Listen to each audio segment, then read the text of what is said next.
வழங்குவதற்காக கவிஞர் இல்லூர் சிவா உதவி பேராசிரியர் சென்னையிலிருந்து வந்திருக்கிறார்.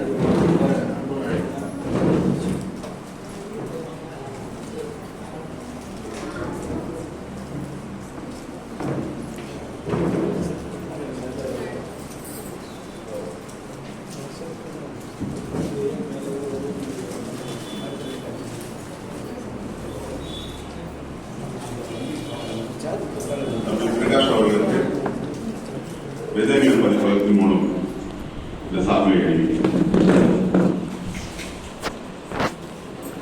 தெரியாதே. அனைவருக்கும் இனிய மாலை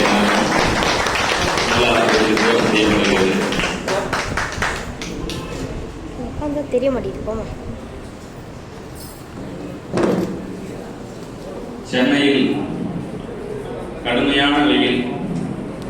இதே வெயிலோடு எப்படி ஊரில் நாம் இருக்க போகிறோம் என்ற குழந்தைகளை அழைத்துக் கொண்டு வந்த போது நீங்கள் கவிதை வெளியீட்டு விழாவுக்கு செல்கிறீர்கள், அந்த நாளில் இந்த வெயில் இருக்காது என்று இந்த நாள் மிக அழகான ஒரு மழை நாளாக மாறியிருக்கிறது. உண்மையிலேயே அவ்வளவு குளிர்ச்சியாக இந்த நாள் இருக்கிறது. இரண்டு விஷயங்களுக்காக தம்பி நூலாசிரியர் கவிஞர் பிரகாஷ் அவர்களை பாராட்ட வேண்டும். ஒன்று, உறவுகளோடு நண்பர்களோடு இந்த நூலை வெளியிடுகிற ஒரு நிகழ்வு.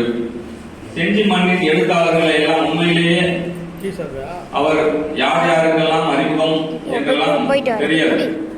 ஆனால் பலரை அணுகி இந்த செஞ்சி மண்ணில் இயங்குகிற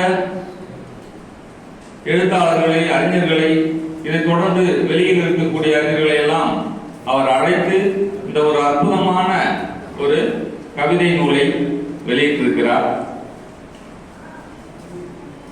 ஐயா குறிப்பிட்டது போல ஒரு முதல் தடம் பதிக்கிற ஒரு நூல். ஒரு மாணவன் எழுத்துலகில் இயற்பியல் துறையில் இருந்து சமூகத்தை உள்வாங்கிக் கொண்டு இலக்கியம், பாடல், அவன் சந்தித்த நிகழ்வுகள் என்று அவன் எழுத்துலகில் நாம் என்ன பதிவு செய்யலாம் என்று அவன் தொடங்குகிற போது எழுதுகிற முதல் எழுத்துக்களை அழகான ஒரு தொகுப்பாக இந்த நூல் பதிவு செய்து இருக்கிறது என்று சொல்லலாம். கவிதைக்கான வகைமைகளும் அந்த வகைமையில் சொல்லப்படக்கூடிய அர்த்தங்களும் அது ஒரு வாசக மனத்தில் ஏற்படுத்தக்கூடிய தாக்கங்களும் பல கிளைகளாக இன்றைக்கு பிரிந்திருக்கிறது. அதில் உண்மையில் ஒரு எழுத்தாளன் தொடங்குகிற இடம் இதுதான். செஞ்சி மண்ணில் இப்படி ஒரு அழகான ஒரு கவிதைகளை இன்றைக்கு பெரிய பெரிய எழுத்தாளர்கள் காதல் கவிதைகள் எழுதுவதில்லை. காரணம் பல, திருமணம் ஆகிவிட்டது அல்லது நாம் பேசுவதற்கு வேறு சில இருக்கிறது என்றெல்லாம் பல்வேறு காரணங்கள் இருக்கு. எந்த வயதில் எதை எழுத வேண்டும், இந்த வயதில் எழுத தகுத்த வேண்டியதை அவர் எழுதியிருக்கிறார் என்று நான் எழுதுகிறேன். இதில் இன்னும் அந்த கவித்துவ நயத்திலோ இன்னும் படிமங்களிலோ அவர் சொல்ல வேண்டிய கவிதை நயத்தில் பல செய்திகள் உள்ளன. அதையெல்லாம் இன்னும் அவருடைய வாசிப்பு பழக்கமும் அவர் இலக்கிய நண்பர்களோடு பழகுகிற விதமும் அதில் அவர் செதுக்கிக் கொள்வார், நண்பர்கள் அதை செதுக்குவார்கள். இது பெரிய அறிஞர்களோடு என்னை சிறப்புரை என்று வர போட்டிருந்தார். நான் பயந்து விட்டேன். சிறப்புரை என்று நாம் என்ன பேச போறோம் பெரிய அறிஞர்கள் மத்தியிலே.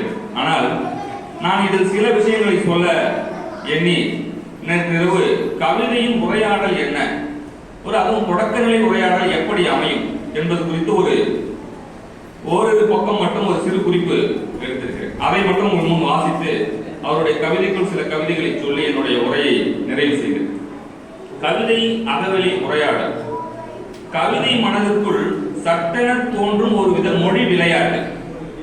கவிதை மனதிற்குள் சட்டென தோன்றும் ஒரு வித மொழி விளையாட்டு. அது தன் விளையாட்டில் எப்படியான விதிகளை உருவாக்கப் போகிறது என்று அதை எழுத போகும் படைப்பாளனுக்கு தெரியாது. அவன் ஒரு கருவி, அவனின் எழுதுகோள் இன்னொரு கருவி.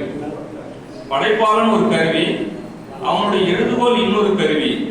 இந்த இரண்டு கருவிகளின் திடீர் விளையாட்டு ஒரு கவிதை அல்லது படைப்பு எனலாம். இயல்பாக சொல்ல வேண்டும் என்றால், ஒரு இளைஞன் ஒருவன் மாலை நேரத்தில் தன் வீட்டு மாடிக்கு செல்கிறான். அங்கு ஒரு வான அழகை ரசிக்கிறான்.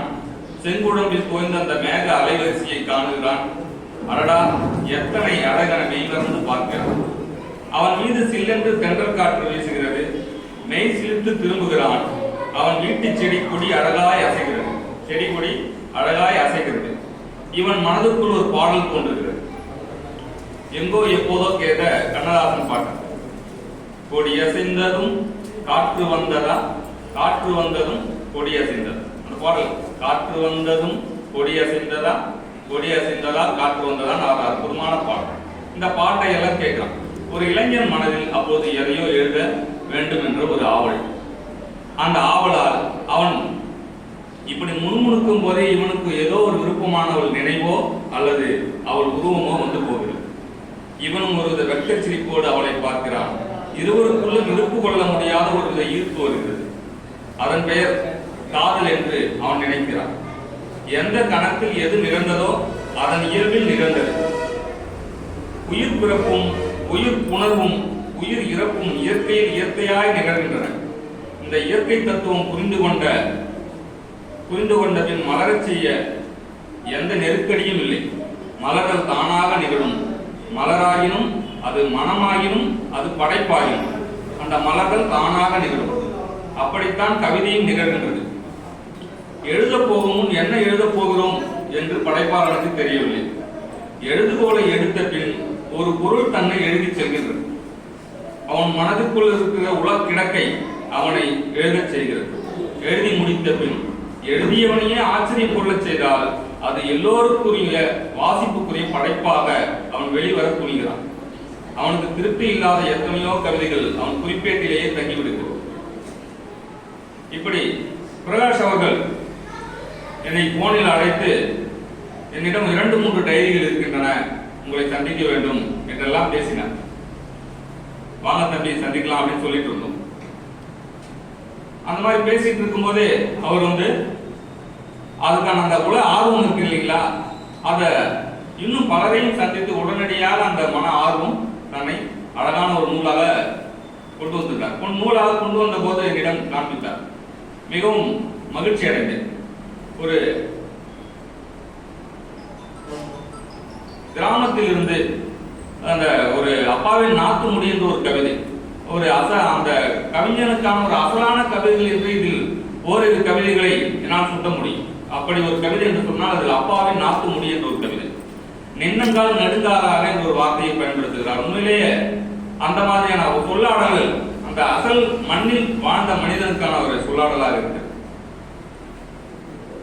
அந்த தொகுப்பை பார்த்து மகிழ்ந்தோம். எல்லா கதைகளுக்குள்ளும் கவிதையும், கவிதைக்குள் பல கதைகளும் உள் ஒளிந்தபடி இருக்கிறது. கவிதையின் நாடி அது தனக்குள் ஒளிந்திருக்கிற கதையை கண்டறிவதில் தான் இருக்கிறது. சங்ககால கவிதை தொடங்கி இன்றைக்கு வரைக்குமான கவிதை மரபின் தொடர்ச்சியும் அதன் பல பரிமாணங்கள் பெரு வியப்பில் ஆழ்த்துகிறது. அந்த கவிதை நுணுக்கங்களை சற்றே பிடிக்க எண்ணி தொடங்கியதே இந்த கவிதை பற்றிய உரையாடல். அப்போ இந்த சங்ககால கவிதையிலிருந்து பாத்தீங்கன்னா அது ஒரு கூற்று முறையிலான கவிதை. ஒரு தலைவன் தலைவி பேசுகிற மாதிரியான ஒரு கவிதை. தலைவன் தலைவிக்கு சொல்லியது, தலைவன் தலைவிக்கு, தலைவி தலைவனுக்கு சொல்லியது, கோழிக்கு சொல்லியது என்று அது ஒரு சங்க மரபு. அதே போன்று அதற்கடுத்த ஒரு காப்பிய மரபு என்பது ஒரு நெடுங்கதையை கூறக்கூடிய ஒரு மரபு. அப்புறம் அறம் நீதி கருத்துக்களை சொல்லக்கூடிய ஒரு மரபு, ஒரு வெண்பா மரபு. இப்படி அந்த கவிதை மரபு தொடர்ந்து பயணித்து வருகிறது. இந்த சித்திர இலக்கிய மரபு என்று சொல்லுகிற போது மிகுந்த தத்துவ தரிசனங்களை எல்லாம் நமக்கு தரக்கூடிய ஒரு தத்துவ மரபு. இப்படியாக அந்த கவிதை மரபு இன்றைக்கு வரைக்கும் பாரதி அந்த கவிதை மரபுக்குள் அடியெடுத்து வைத்த போது அந்த மரபு கவிதையினுடைய அத்தனை மேல்பிச்சுகளும் உடைத்தெறிந்து அவன் ஒரு ஆத்ம தரிசனத்தை அந்த கவிதைக்குள் உள்வொழித்து வைக்கிறான். அங்கிருந்து நவீன கவிதைக்கான, புது கவிதைக்கான அல்ல, நவீன கவிதைக்கான ஒரு தொடக்கமே பாரதியிலிருந்து தொடங்குகிறது. வசன கவிதை என்று சொன்னார்கள். ஆனால் அந்த வசன கவிதையில் இருக்கக்கூடிய எளிமையும் ஆழ்வும் இன்று வரைக்கும் நம்மால் புரிந்து கொள்ள முடியும். முடியாத ஒரு பொக்கிஷமாக இருக்கிறது. பல்வேறு அர்த்தங்களை தருகிறது.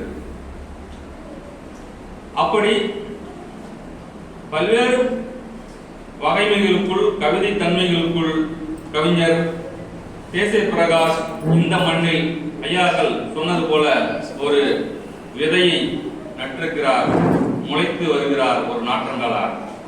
அவருடைய வாசிப்பு பழக்கம், அவர் சமூகத்தை பார்த்த விஷயம், அவர் ரசித்த செயல், அவற்றிற்குள் இருந்து இந்த தொகுப்பில் இருந்து சில படைப்பு, சில பொறுமையிலான தலைப்புகளை பதிவு செய்கிறார்.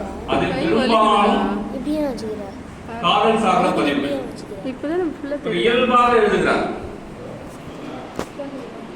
காதல் சார்ந்த பதிவுகள் என்று சொல்கிற போது 20க்கும் மேற்பட்ட கவிதைகளை அவர் அதில் எழுதியிருக்கிறார். அதே போன்று அழகான ரசிகைகள், மொட்டும் மலரும் எட்டி பார்க்கிறது யார் என்று ஒரு சாலை, அது ஒரு இயல்பான ஒரு வார்த்தை சொல்லாடல் தான். ஆனால் அவர் அது மரத்தில் இருக்கக்கூடிய மலரும் மொட்டும் எட்டி பார்க்கலாம் யார் வராங்க அப்படி. இந்த மாதிரி சின்ன சின்ன பதிவுகள் இந்த சிறு வயதில் பல நிலையாமை, வாழ்க்கை குறித்த தரிசனங்கள், வாழ்க்கை குறித்த பயணங்களை பதிவு செய்கிறார். அதே போன்று அம்மா அப்பா பற்றி அற்புதமான பதிவுகள். எனக்கு மிகவும் பிடித்த கவிதை அந்த கிராமத்து அப்பாவின் நாக்குமுடி என்ற கவிதையும் கிராமத்து கூத்து பற்றிய கவிதை. இந்த அப்பாவின் நாக்குமுடி என்கிற கவிதை மட்டும் வாசிக்க நினைக்கிறேன். நின்னங்கால் நெடுங்காலா காட்டு மேட்டுல விறகு வெட்டி அப்பா வாங்கிட்டு வந்து கருவியே இனிப்பு பண்ணு, இன்னும் இனிக்கிறது நெஞ்சில். ஒரு சிறு வயதில் அப்பா செஞ்சுக்கு வந்துட்டு இந்த விவசாயத்துக்கு தேவையான பொருட்கள்லாம் வாங்கிட்டு குழந்தைங்க தூங்கிட்டு இருப்பாங்க, அவங்களுக்கு ஏதாவது நம்ம வாங்கிட்டு போகணும்னு சொல்லிட்டு இந்த வாங்கிட்டு அந்த குழந்தைகள் மனதில் பதிவாகிற அந்த செயல். அம்மா 2 மாதம் கருவறையில் சுமந்த தெய்வம், அப்பா அப்பொழுதிலிருந்தே இப்பொழுது வரை சுமக்கின்ற தெய்வம். ஒரு தந்தை அவன் அணுகுகிற தந்தைக்கு கொடுக்கிற அந்த முக்கியத்துவம், இருவரில் சொல்ல முடியாத காவியம், இப்பொழுதும் புரிந்து கொள்ள முடியாத உயிர் எழுத்து அப்பா. அப்பாவை புரிஞ்சிக்கவே முடியாது. வாழ்க்கை முழுக்க தன் மகன்களுக்காக ஓடிக்கொண்டே இருப்பார். அதுக்கடி அப்பாவுக்கும் மகனுக்கு தான் முட்டிக்கும். ஆனா இருவருமே பாசத்துக்குரியவர்கள் என்று 2 பேரும் புரிஞ்சுக்குவாங்க. ஆனா அதை பேசிக்கூட மாட்டாங்க. இன்னும் படித்துக் கொண்டேதான் இருக்கின்றேன் அப்பா என்னும் புத்தகத்தை, அதிலிருந்து நான் ஏற்கலைப்பை பிடித்த கைகளோடு சேறு படிந்த சட்டையுடன் வீட்டுக்கு வருவார் அப்பா. அவன் எழுந்துட்டானா, அப்பா கூப்பிடுறாரு, எழுந்துரு எழுந்துரு என அம்மா சத்தமிட, இப்ப என்ன என்று கேட்டுக்கொண்டே எழுந்து வருவேன். ஒரு இயல்பா வீட்டில் நடக்கிற அந்த உரையாடலோடு இது அந்த மண்ணில் இருந்து அவனுக்குள்ள இயல்பாக வெளியிருந்து இருக்கிற கவிதை. எந்தவித வாசிப்பு தன்மைக்கெல்லாம் இல்லாம மனதிலிருந்து பதிவு செய்யக்கூடிய பதிவு. கால நடவு வச்சு இருக்காரு. அப்பா ஒரு ஆளா பறந்து ஓட்டுறாரு, ஆனா நீ மாடு போல தூங்குற. அப்பாவுக்கு தெரியும் தாமதமாகத்தான் வருவான் என்று. அந்த இடம் பாருங்க, என்னதான் திட்டினாலும் அவன் வரும்போது தான் வருவான். அவன் வந்தா அந்த கலந்து வச்சிருக்கிற மருந்து பையன் தூக்கிட்டு வா அப்படின்னு சொல்லிட்டு போயிருக்க. வரும்போது அவனை கோணில கலந்து வச்சிருக்கிற மருந்து மூட்டைய சங்கிலியை எடுத்துட்டு வர சொல்லு. அம்மா அக்கறையா சொல்லும், எந்த சண்டையும் போடாத, ஒழுங்கா நாத்த விளவு. இந்த வார்த்தைகள்லாம் கேட்கும் போது எனக்கு உண்மையிலே ரொம்ப சந்தோஷமா இருக்கு. சின்ன வயசுல அந்த நாத்த விளவி விவசாயத்துக்காக போயிட்டு இந்த நாத்து விளவுற அந்த சொல்லாடை இருந்தீங்கன்னா இந்த ஒரு கவிதைக்குள்ள இருக்கக்கூடிய அந்த சொலவடைகள் இன்னைக்கும் நீங்க அதை பொக்கிஷமா பார்க்கணும்னா நம்ம தமிழ் மண்ணினுடைய, குறிப்பா செஞ்சி மண்ணினுடைய எழுத்தாளர்களுடைய பதிவுகளை அதிகமா பார்க்கலாம். இப்ப தமிழின் ஐயாவுடைய அந்த தொகுப்புல பாத்தீங்கன்னா இந்த சொலவடைகளை நீங்க மீண்டும் நீங்க உள்வாங்கி ரசிக்க முடியும். நடவு நட்டு முடிக்கிற வரைக்கும் அங்கதான் இருக்கணும், வேலை செய்யாத மட்டும் இருக்காத. அப்பா கோவத்துல திட்டுவாங்க என்று சொல்லிவிட்டு குனிச்சந்து கழனி, ஒவ்வொரு அந்த கல்லாங்குத்து கழனிகள்ல பாத்தீங்கன்னா ஒவ்வொரு கழனிக்கு ஒரு பேர் இருக்கும். அவங்க கழனி, அவங்க கொள்ளைக்கு ஒரு பேர் குனிச்சந்து கழனி. அதை பதிவு செய்யறாரு. இந்த செஞ்சி மண்ணை தாண்டி வெளியில் இருக்கிற ஒரு வாசகனுக்கு இந்த சொல்லாடல் புரியறதுக்கு வாய்ப்பு இருக்குமான்னு தெரியல. குனிச்சந்து கழனி, கழனியை நோக்கி நாத்து முடி கைகளோடு இன்னும் இருக்கிறது அப்பாவின் நாத்து முடி, என்னால்தான் பிரித்து நட முடியவில்லை என்றும் அந்த இடம் இது வந்து அவன் கவிதைக்கு சரியான இடத்துக்கு வந்து தொடங்கி இருக்கிறான். அவன் கண்டிப்பா பெரியவர்கள் சொல்றது போல ஒரு சரியான ஒரு எழுத்தாளுமையாக இந்த மண்ணில் வளருவான் என்ற அந்த நம்பிக்கையை வந்து தருகிற கவிதைகளாக இருக்கிறது. அப்படி ஒரு அற்புதமான கவிதைகள் இந்த தொகுப்பில் இடம்பெற்றிருக்கின்றன. நட்பு, ஆசானுக்கு வாழ்த்துறை, அழகான ரசனைகள் சார்ந்த கவிதைகள், பள்ளிக்கூட செய்திகள், தமிழ்நாட்டை பத்தி ஒரு கவிதை இருக்கு. அழகான இந்த கவிதைகள்ல பாத்தீங்கன்னா ஒரு சினிமா பாடல் விட்டு அங்கங்க வந்து அழகா வந்து பதிவாகும். அப்போ நிறைய இந்த பாடல்கள் கேட்கிற அந்த தன்மையிலிருந்து வருங்காலத்துல இவர் தெரியல தெரியாமல சரியான ஒரு இந்த கவிதை வகமை கூடிய ஆட்களை சந்தித்து முன்னுரையில வாங்கியிருக்கேன். இப்போ பாத்தீங்கன்னா அந்த சினிமா பாட்டுக்கு ஒரு பாடலாசிரியரா வர்றது கூட அந்த வாய்ப்பு இருக்குமான்றது இருக்கலாம். இப்போ இதுல நிறம் மாறக்கூடிய மனிதர்கள் ஒரு எங்கேயுமே அந்த துரோகம் சார்ந்த அந்த பதிவுகள் இருக்கும் இல்லையா, மனசை பார்க்காம மனத்தை பார்க்கிற அந்த தன்மையில சில கவிதைகள், இப்படி பல கவிதைகள் வந்து இந்த தொகுப்புல இடம்பெறுகிறது. இந்த கவிதைகள் எல்லாம் ஒரு மனிதனின் ஆழ் மனசிலிருந்து அவன் சொல்ல கடக்கிற கிடத்தைகளுக்கு அவனுக்கு அப்போது கைதேர்ந்த சொற்களை வைத்து உருவாக்கப்பட்ட ஒரு கூடு.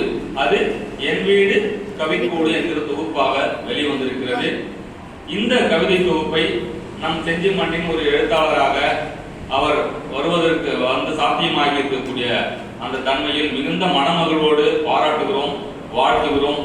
இந்த தொகுப்பை அவர் வெளியிட உதவி செய்திருக்கக்கூடிய அன்புநிலா பதிப்பகம் பதிப்பாளர் கவிஞர் முருகேஷ் ஐயா அவர்கள், அவருக்கு உதவி செய்த நண்பர்கள் அனைவருக்கும் என்னுடைய நன்றியை தெரிவித்துக் கொள்கிறேன். இந்த வாய்ப்புக்கும் நன்றி கூறி இடம் சார்கிறேன். நன்றி, வணக்கம். சிறப்புரை வழங்கிய கவிஞர் இல்லூர் சிவா ஐயா அவர்களுக்கு தற்போது மரியாதை செலுத்தும். கவிஞர் இல்லூர் சிவா அவர்களுக்கு கவிஞர் தமிழினியன் ஐயா அவர்கள் சால்வை அணிவித்து மரியாதை செலுத்துவார்.